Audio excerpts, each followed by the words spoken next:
Cognitive development of Jean पियाजे। आज की क्लास की जो सीक्वेंस है वो कुछ इस तरीके से रहेगी। जो 5 पॉइंट आपको नजर आ रहे हैं। अक्कू राठौर कह रही हैं कि आवाज नहीं आ रही है। क्या आप लोग मुझे एक बार बताएंगे, आप लोगों को मेरी आवाज आ रही है या नहीं? सभी साथी कमेंट कीजिए प्लीज। अगर मेरी आवाज नहीं आ रही है तो मैं फिर चेक करूं क्या किसी के भी लैपटॉप मोबाइल में किसी तरीके से कोई बफरिंग का इशू आ रहा हो, क्योंकि जब हम अभी जीन पियाजे के बारे में पढ़ेंगे तो मैं नहीं चाहता हूं कि आपकी क्लास के बीच में कोई रुकावट बने। बहुत बहुत इंपॉर्टेंट सेशन आज का आपका रहेगा।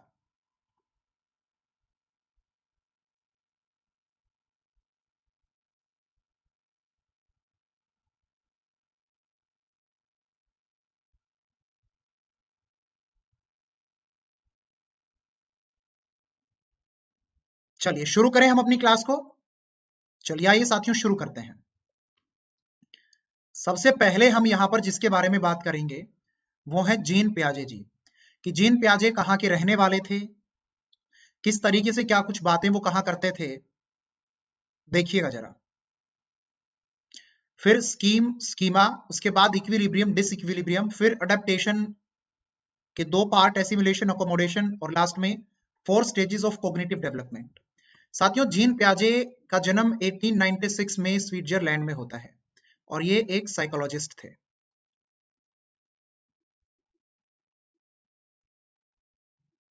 शुरुआती समय में इनका इंटरेस्ट जूलॉजी में था, लेकिन बाद में इन्होंने जूलॉजी को छोड़कर साइकोलॉजी में काम करना शुरू कर दिया।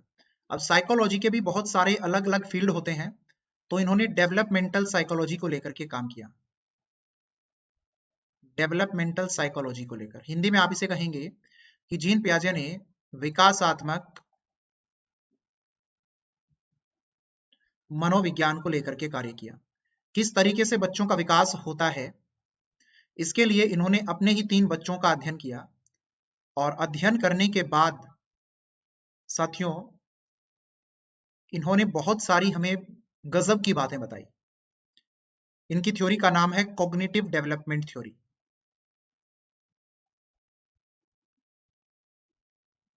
हिंदी में हम इसे कहते हैं संज्ञानात्मक विकास। आपके पेपर में आपसे यह पूछा जाएगा कि उन्होंने किस तरीके से क्या क्या बातें आपको बताई। तो उन्होंने सबसे पहले कहा कि हर एक बच्चा जन्म से ही सब कुछ सीखने की योग्यता रखता है और उन्होंने बच्चे को सक्रिय अधिगम कर्ता कहा है।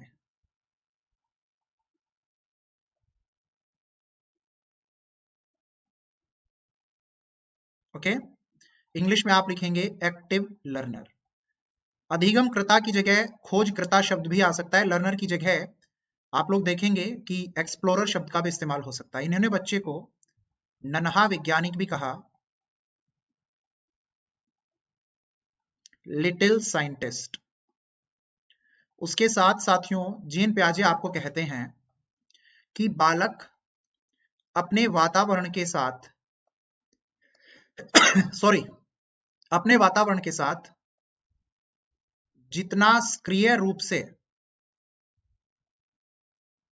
इन्वॉल्व होगा उतना ही ज्यादा वो स्वयं ज्ञान का निर्माण कर सकता है। जितना ज्यादा बालक अपनी मानसिक गतिविधियों का इस्तेमाल करेगा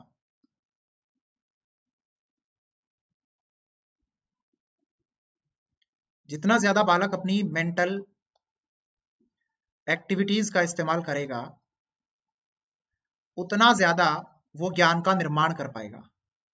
तो इन्होंने ज्ञान के निर्माण के लिए ज्यादा से ज्यादा वातावरण के साथ सक्रिय रूप से जुड़ने की बातें कही हैं। ओके, तो इसलिए हम जीन पियाजे को आप याद रखिएगा कॉग्निटिव कंस्ट्रक्टिविस्ट भी कहते हैं। कॉग्निटिव कंस्ट्रक्टिविस्ट हिंदी में आप लिखेंगे संज्ञान रचनावादी। आपके पेपर में रचनावादी की जगह निर्माणवादी शब्द भी दिया जा सकता है, तो घबराइएगा मत। साथियों, जीन पियाजे ऐसे पहले व्यक्ति हैं जिन्होंने बच्चों की गतिविधियों पर ध्यान दिया और ये देखा कि बच्चों के द्वारा कब कौन सी गतिविधि किस उम्र में की जाती है, तो उसके पीछे के कारण क्या होते हैं। और बालकों की गतिविधि के पीछे उनकी सोच, उनके चिंतन पर इन्होंने खासा अध्ययन किया। इन्होंने कहा बच्चे की प्रत्येक गतिविधि के पीछे उनकी मेंटल एक्टिविटीज, उनके थॉट प्रोसेसेस होती हैं। और इनका कहना था कि बच्चे की जो चिंतन क्षमता होती है, जो थिंकिंग एबिलिटी होती है, जो थॉट प्रोसेस होती है, वो जैसे जैसे बच्चे की एज बढ़ती है तो एज के साथ बढ़ती रहती है। तो इन्होंने मैच्योरिटी पर फोकस किया है, इस बात को भी आप याद रखिएगा। आपके पेपर में आपसे पूछा जा सकता है क्या जीन पियाजे परिपक्वता पर फोकस करते हैं, आप कहेंगे यस, जीन पियाजे परिपक्वता पर फोकस करते ही हैं।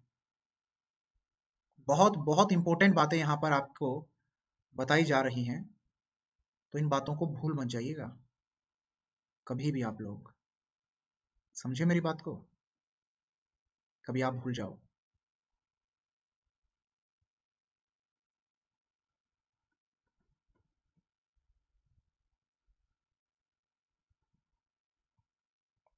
यहां तक की बातें सबको समझ में आई?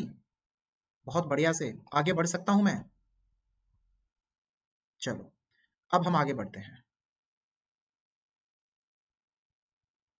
और अब हम आगे बढ़ेंगे तो अब मैं उन सभी पॉइंट्स का आपके सामने जिक्र करने जा रहा हूं जो छोटे छोटे पॉइंट्स हैं लेकिन बहुत इंपॉर्टेंट हैं।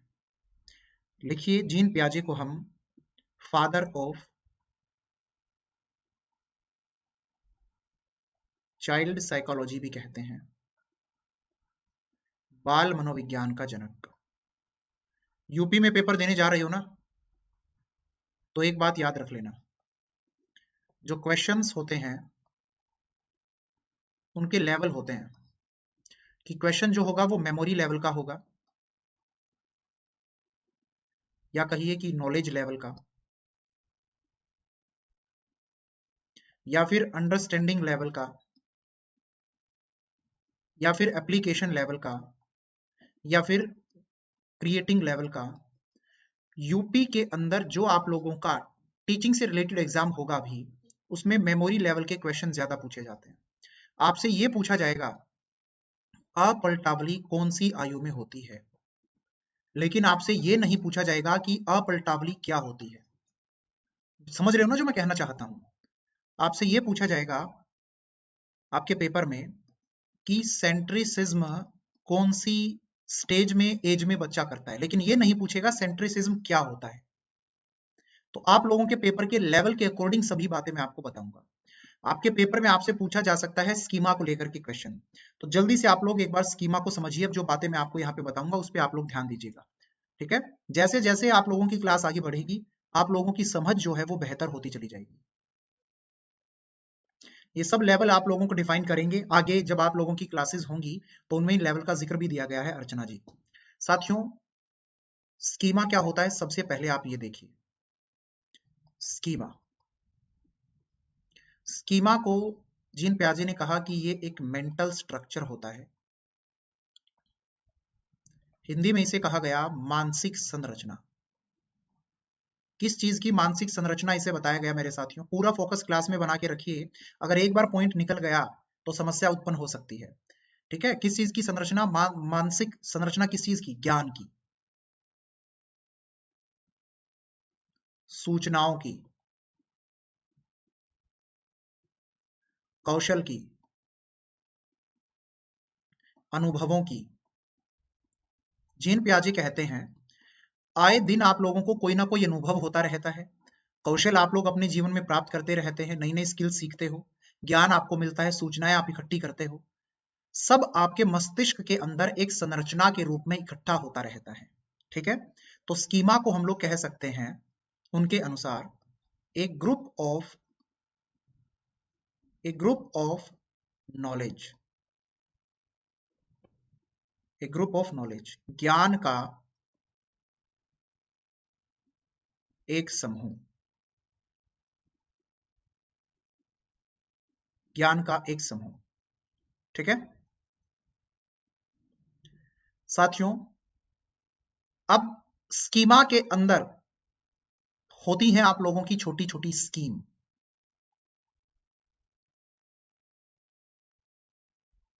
स्कीम क्या है? स्कीम है सूचना का या ज्ञान का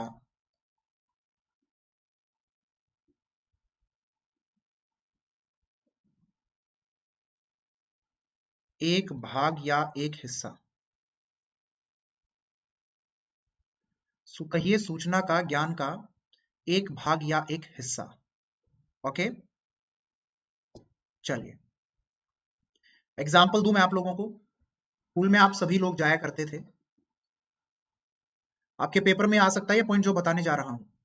तो स्कूल में जाने से पहले आप लोग तैयार होते थे, आपने टाई पहनी, आपने बेल्ट पहनी, आपने शर्ट पहनी, आपने सॉक्स पहनी, आपने शूज पहने, है ना, आपने कॉम की, कंघी की, आपने पेंट पहनी। ये जो अलग अलग चीजें हैं ये सब क्या है? स्कीम है।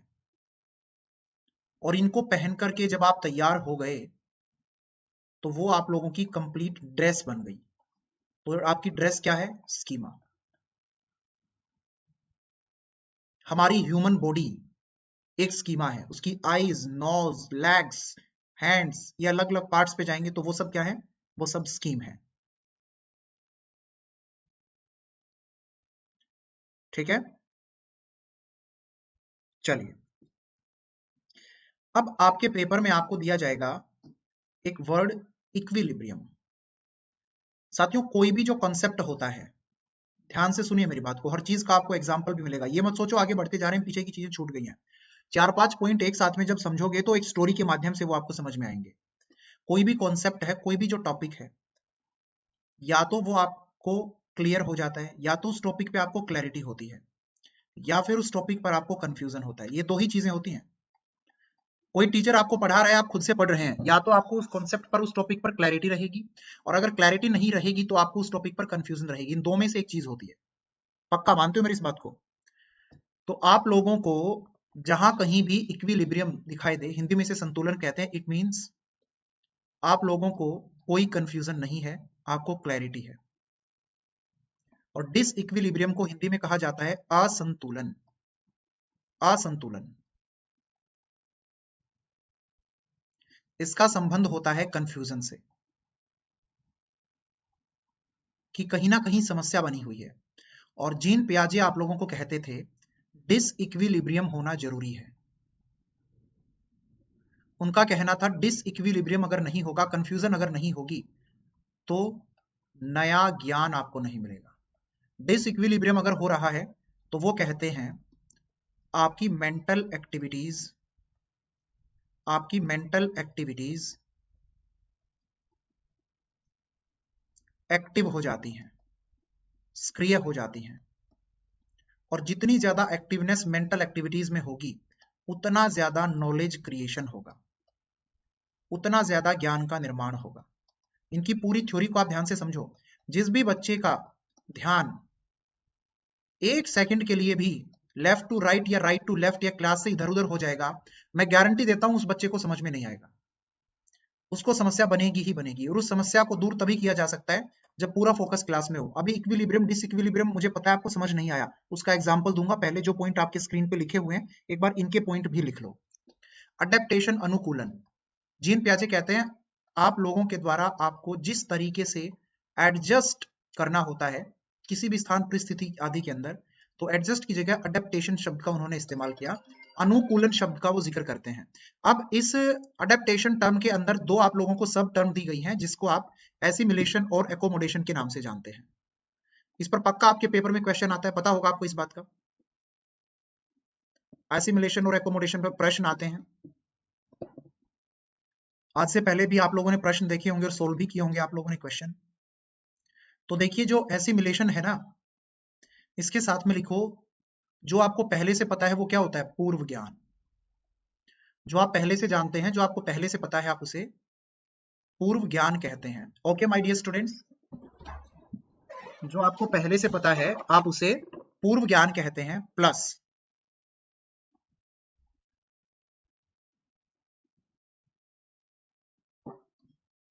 इंग्लिश में अगर कोई लिखना चाहता है तो आप लिखिए, इसे आप प्रीवियस नॉलेज कहेंगे।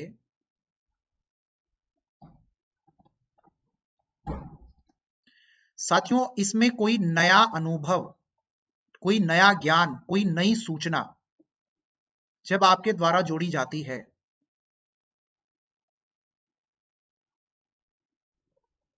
तो वो आपका एसिमिलेशन होता है, ठीक है।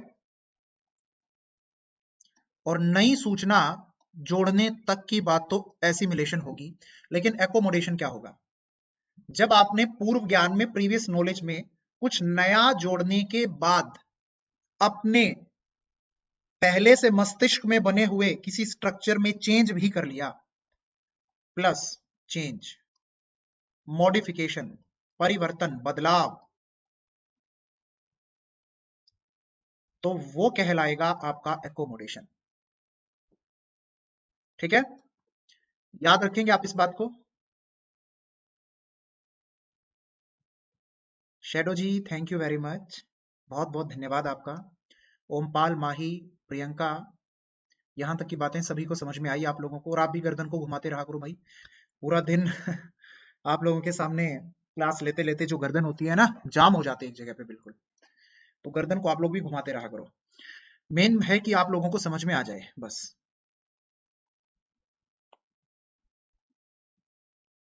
तो अब आप लोगों को मैं एक स्टोरी सुनाऊंगा, उस स्टोरी पर आप लोग फोकस बनाइएगा। फोकस बनाओगे ना स्टोरी पे? चलो, तो लो भाई, हमारे साथी हैं एक जिनका नाम है ओमपाल, ठीक है। ये है ओमपाल जी। ओमपाल जी यहाँ अपने घर पे रहते हैं, ये ओमपाल जी का घर है। घर में इनकी मम्मी भी रहती हैं। ध्यान से सुनना पूरी स्टोरी को, पूरी स्टोरी जिसने ध्यान से सुन ली उसको थ्योरी समझ में आ गई, ये मान के चलो। और ओमपाल के घर में मैं हर क्लास में स्टोरी सुनाता हूँ, पुराने स्टूडेंट जानते भी होंगे। और एक कैट, एक बिल्ली है ओमपाल के घर में।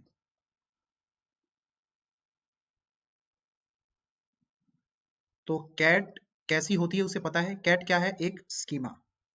कैट की आईज, कैट का नोज, कैट की टेल, कैट का कलर, कैट की लेग्स, कैट की वॉइस, ये अलग अलग पॉइंट क्या हैं? ये सब हैं स्कीम, जो कि पता है ओमपाल को। अब ओमपाल जो है वो गया यहां से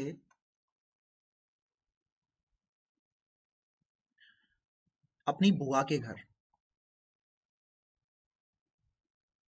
बुआ का घर, ये ओमपाल जी की बुआ का घर है। ओमपाल यहां पहुंचा।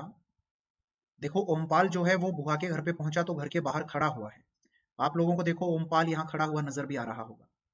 ओमपाल ने बैल बजाई, घंटी बजाई, एकदम खुश है ओमपाल। ओमपाल की मम्मी भी ओमपाल के साथ में है। अचानक से गेट खुलता है, बुआ के द्वारा खोला जाता है। इंतजार कर रहा था ओमपाल दरवाजे पे, गेट पे खड़ा हुआ।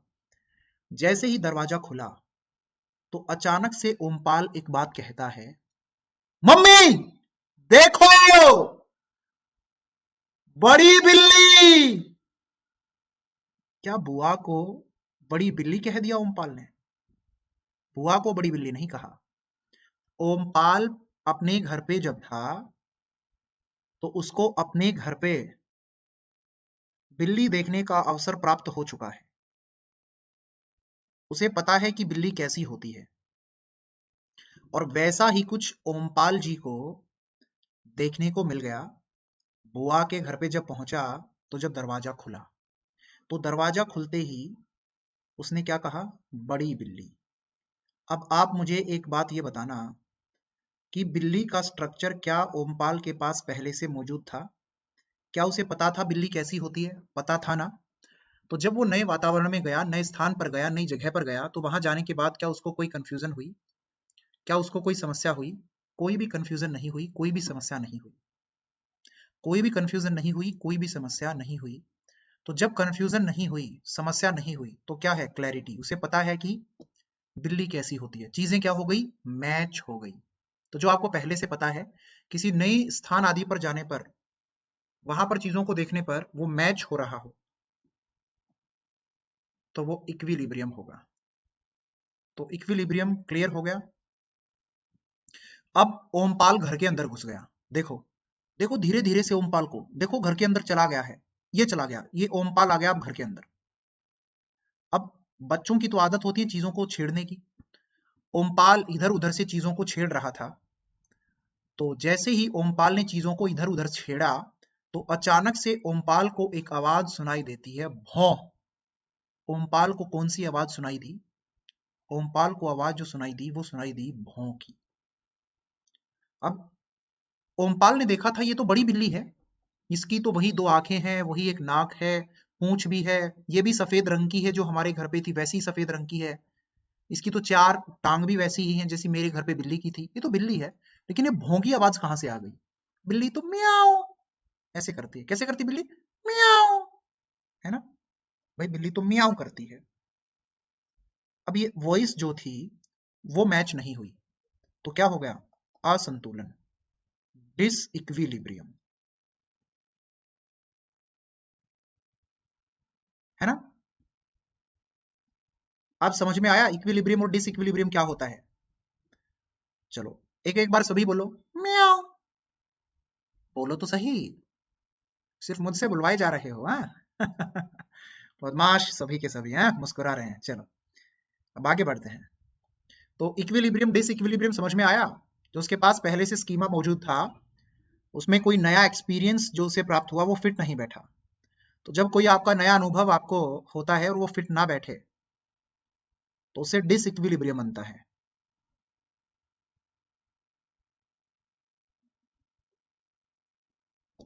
साथियों अब एसिमिलेशन क्या होगा और एकोमोडेशन क्या होगा ध्यान से सुनना। जो उसके पास पहले से स्ट्रक्चर मौजूद था उसमें उसने नया अनुभव जोड़ लिया, भों वाला। तो नया अनुभव जोड़ लेना क्या है? एसिमिलेशन।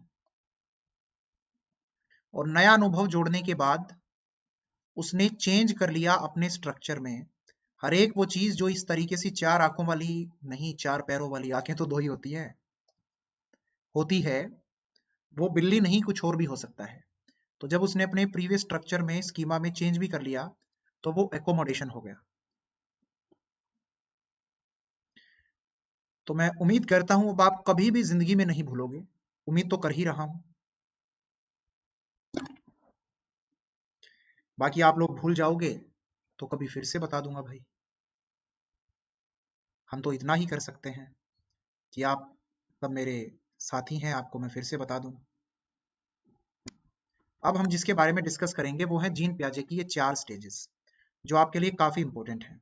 चारों स्टेजेस के नाम लिखो, इनको भी अब हम खत्म कर देंगे, जड़ से मिटा देंगे इनको भी, है ना।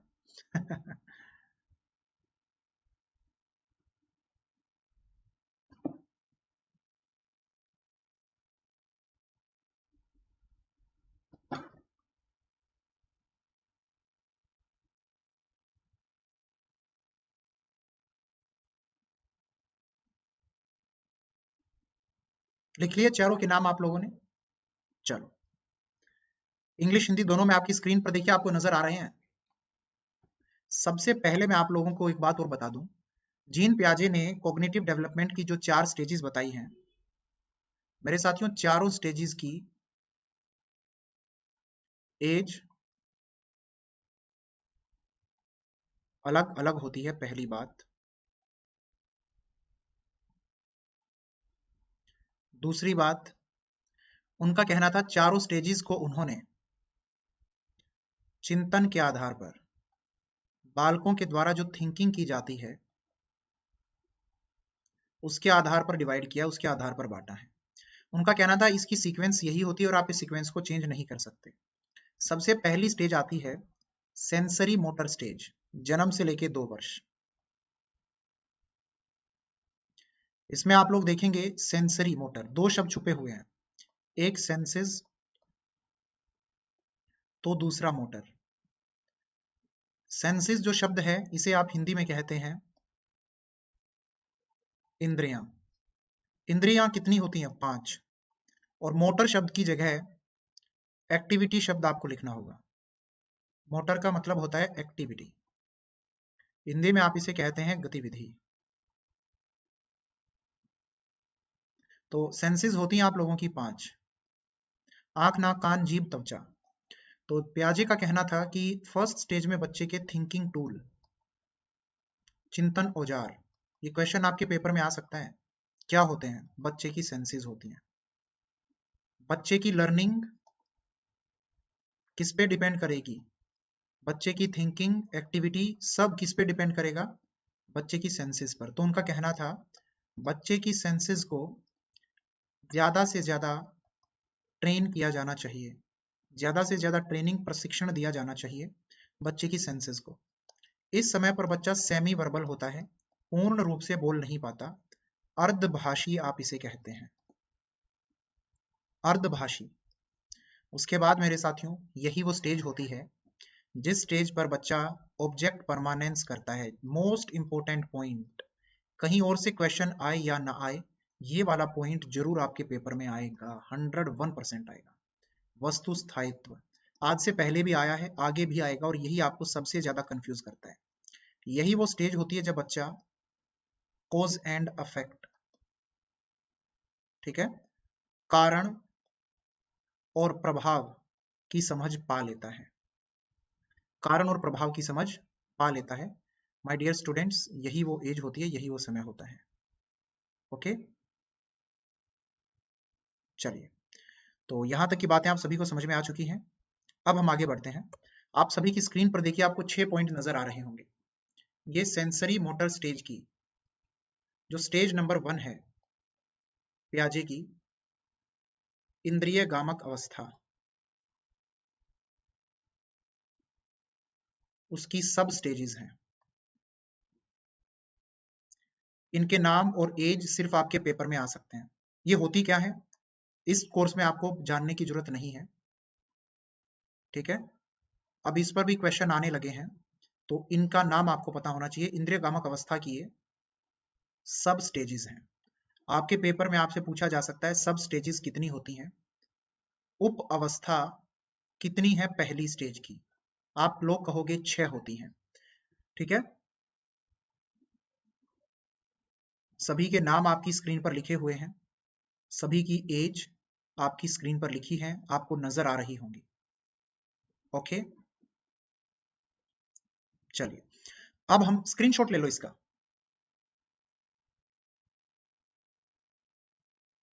अब हम बात करेंगे द प्री ऑपरेशनल स्टेज के बारे में। साथियों, ये होती है बर्थ टू 2 ईयर्स नहीं, 2 to 7 year. Birth to 2 year तो आपकी पहली स्टेज थी, सेंसरी मोटर।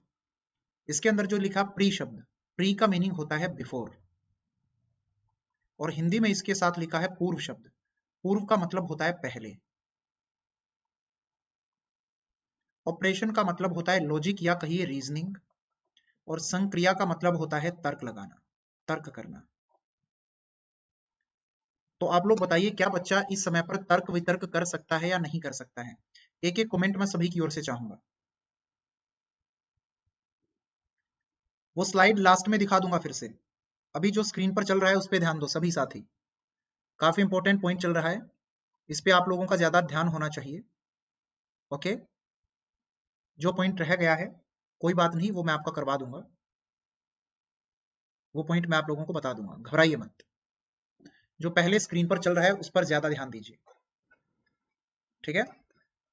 क्या बच्चा इस स्टेज में इस समय पर लॉजिक लगा पाता है या नहीं लगा पाता है? एक बार मुझे ये बात आप लोग बता दो जल्दी से। साथियों, बच्चा इस स्टेज पर इस समय पर तर्क वितर्क नहीं कर पाता, ये एक चीज बच्चे में पाई जाती है, ठीक है।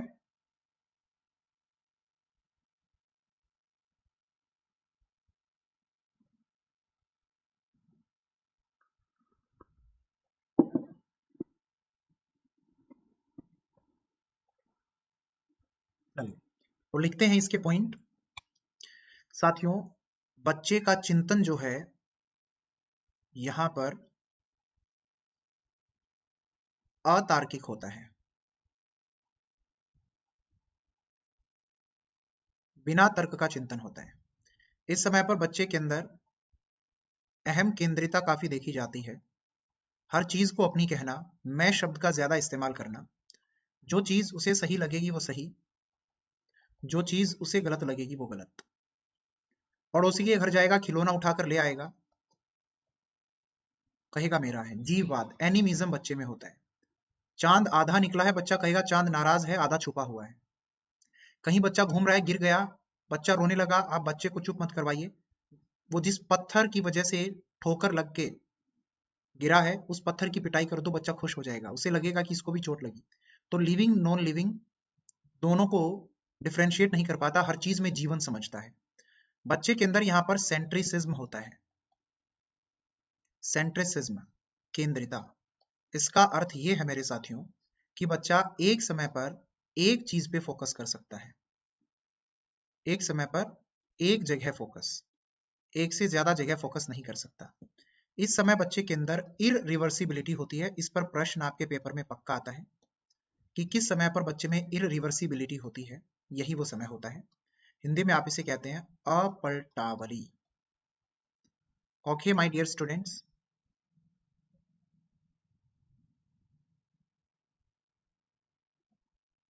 एनिमिज्म, हर चीज में जीवन समझना। फिर आती है कॉन्क्रीट ऑपरेशनल स्टेज। कॉन्क्रीट को हिंदी में कहा गया मूर्त। कॉन्क्रीट और मूर्त का मतलब होता है वो चीज जिसे हम देख सकते हैं, वो चीज जिसे हम छू सकते हैं। और ऑपरेशन और लॉजिक का मतलब मैंने आपको ऑपरेशन और संक्रिया का मतलब मैंने आपको बताया था, तर्क करना, लॉजिक लगाना। लॉजिक की जगह रीजनिंग शब्द का भी हम इस्तेमाल कर सकते हैं। तो यहां से बच्चा तर्क करना शुरू कर देता है, ठीक है, तर्क करना शुरू कर देता है।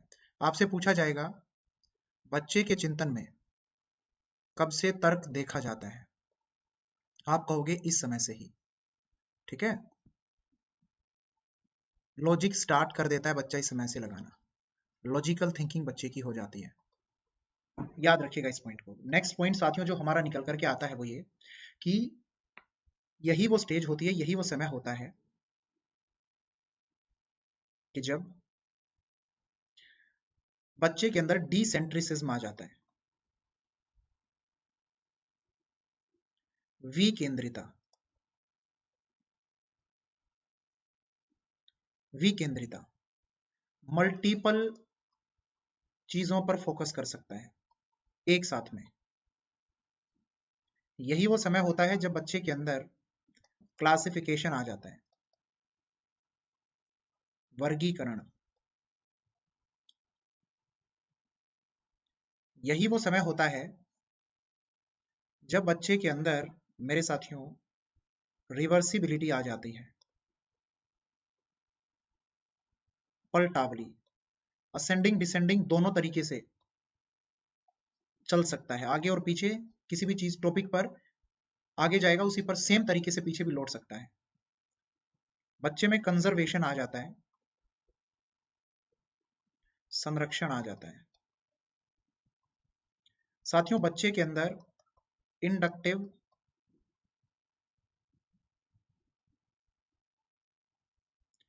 आगमन विधि का इस्तेमाल करके हमें इस समय से पढ़ाना शुरू करना चाहिए। पहले एग्जाम्पल दें बच्चे को, फिर बच्चे को रूल के बारे में बताएं। आपके पेपर में आपसे प्रश्न यह किया जाएगा कि वो कौन सा समय होता है। माही उस पर नहीं आएगा क्वेश्चन, डोंट वरी, जिस पर आएगा उतना मैं बता रहा हूं, घबराइए मत। I4 स्टेज, अमूर्त संक्रियात्मक अवस्था, एब्स्ट्रैक्ट ऑपरेशनल स्टेज, ठीक है। हिंदी में फॉर्मल को औपचारिक संक्रिया अवस्था आप कहोगे। ये बच्चे की 11 वर्ष से 15 वर्ष की होती है और ये हाईएस्ट लेवल होता है। यहाँ बच्चे की सभी एबिलिटीज डेवलप हो चुकी होती हैं, हाईएस्ट लेवल ऑफ थिंकिंग। बच्चे के अंदर सभी योग्यताएं आ चुकी होती हैं, जो भी बौद्धिक क्षमताएं उसके चिंतन में होनी चाहिए। बच्चे में स्वयं निर्णय लेने की एबिलिटी आ जाती है, डिसीजन मेकिंग एबिलिटी। यही वो समय होता है जब आप पाएंगे कि बच्चे के अंदर प्रॉब्लम सॉल्विंग एबिलिटी आ जाती है, स्वयं से समस्याओं का समाधान करने की योग्यता। आज की क्लास में मैं उम्मीद करता हूं आप सभी साथियों को काफी अच्छा लगा होगा। विदाउट एनी डिस्टरबेंस पूरी की पूरी क्लास आप लोगों की जो है इधर उधर की बातें बिल्कुल भी नहीं हुई, ठीक है।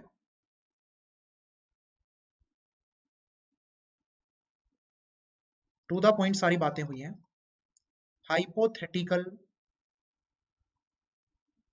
थिंकिंग, परिकल्पनात्मक चिंतन, इसका मतलब होता है कि वास्तविक रूप से कोई चीज आपके सामने नहीं होना, लेकिन अपनी सोच से उसका वास्तविक रूप अपने मन मस्तिष्क के अंदर गढ़ लेना। यही वो स्टेज होती है जब आप बच्चे को डायरेक्ट रूल बताकर पढ़ा सकते हो, डायरेक्ट नियम बताकर बच्चे को पढ़ाया जा सकता है। ये क्वेश्चन आपके पेपर में आ सकता है। तो इस समय हम बच्चे को डिडक्टिव निगमन विधि का इस्तेमाल करके पढ़ाते हैं। तो मैं उम्मीद करूंगा आप सभी साथियों को आज के सेशन में मैंने अजय सिंह खर्ब ने जो बातें कही हैं वो सब बातें आपको बहुत बेहतरीन ढंग से समझ में आई होंगी। टेलीग्राम पर भी जब आप मेरा नाम सर्च करेंगे तो मुझे ज्वाइन कर पाएंगे। और सभी साथी एक बार इस क्लास को फिर से देखिएगा अगर कहीं कोई समस्या रही हो तो। ठीक है, चलिए अब वो स्लाइड मैं आप लोगों को दिखा देता हूं जो 6 पॉइंट आप लोगों को याद रखने हैं। लेट मत हुआ करो, समय पर क्लास में आया करो। चलिए, शिक्षा जगत से जुड़कर राष्ट्र निर्माण में सहयोग करने के लिए आप सबका प्रेम पूर्वक धन्यवाद। Prep smart